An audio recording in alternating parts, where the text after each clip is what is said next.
They mocked his dirty overalls, laughed at his worn-out shoes, but behind the grease and grime was a man testing the hearts of women.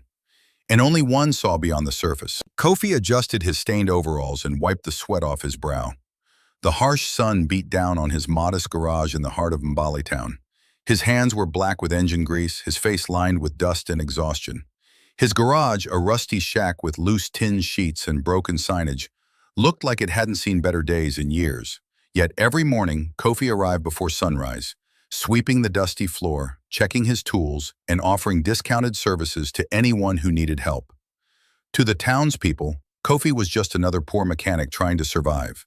He often skipped meals, sometimes slept in the garage, and wore the same pair of torn boots every day.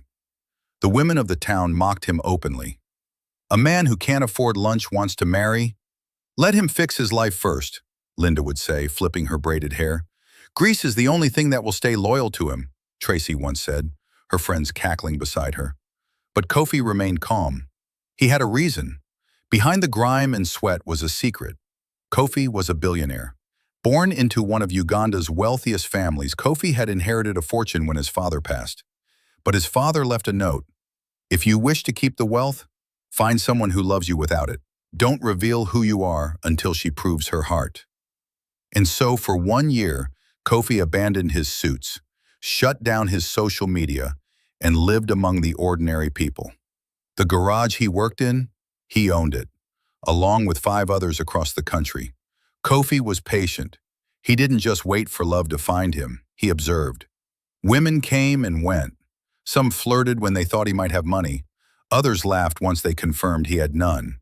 Linda was the loudest. She drove a borrowed Mercedes and posted her brunches daily. One morning, her car broke down not far from Kofi's garage. "You? The mechanic? Ugh, just do it quickly." "I have a lunch date," she barked. Kofi worked silently. When he handed her the keys back, she flicked a coin toward him. "Buy yourself soap." Another girl, Tracy, visited once for a motorcycle repair. Kofi offered her a chair, made her tea, and offered to walk her home. She laughed in his face. "You think kindness will make you a king? You're still a broke man with oil stains." The third Nyasha caught his eye. She was beautiful, soft-spoken, and seemed genuine. One evening, Kofi walked her home and confessed his interest. Her smile faded. I'm sorry, Kofi. You're kind, but I can't marry a man who doesn't even own his own home." Kofi returned to the garage each time, not bitter, but more convinced that love, real love, was rare. Then came Asha. She ran a roasted maize stand across the street from the garage. Every day she sat up before sunrise, her hands busy, her eyes always watching. Kofi noticed her first. One day, as he struggled to carry a car battery, she rushed over. "Let me help," she said, grabbing one end. "You're not afraid of dirt? Dirt washes off." From that day, Asha brought him water every afternoon. Sometimes food.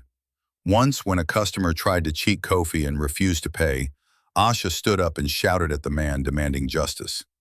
They talked often, about music, books, life. Kofi never told her who he really was. One day he asked, "What do you want in a man?" She smiled.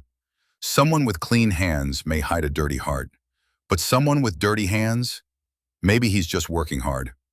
I want a man who works and loves honestly." Kofi's heart stirred. He knew she was the one, but he had to be sure. So he planned a final test. A secret party.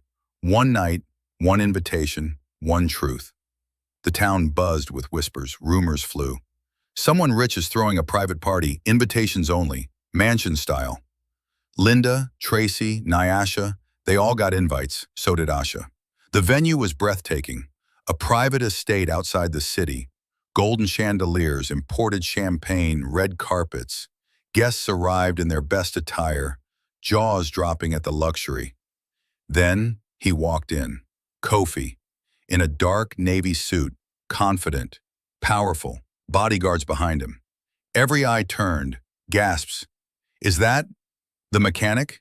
Impossible. Kofi stepped on the stage. The crowd hushed. "Some of you laughed at me, some judged me, some tossed coins at me. You saw a poor man, but you never saw the man." Silence. "I was testing hearts, to find the one who saw beyond grease and grime, the one who didn't care what I had, but who I was. And I found her. He looked at Asha. Come here. She walked slowly, tears welled in her eyes. You treated me like a person. Loved me without knowing what I had. Asha, will you marry me? Gasps, applause. Asha wept. Yes, 1,000 times, yes. Linda stood frozen, her drink spilling. Tracy tried to slip out unnoticed. Nyasha muttered, how could I be so blind? After the party, the news spread across Mbale. The mechanic was a billionaire. Old customers returned to the garage hoping for discounts. Kofi turned them away. But to those who mocked him, he forgave them. Yet they never forgot the lesson. He married Asha in a quiet ceremony, not in the mansion, but behind his old garage. Simple, beautiful, sincere. I want our beginning to remind us, Asha said, of what truly matters. In a world obsessed with shine, it was the one who embraced the dust who found the diamond. Kofi didn't need a queen with riches. He needed a soul who saw value beyond appearance. And when hearts are tested, truth always rises.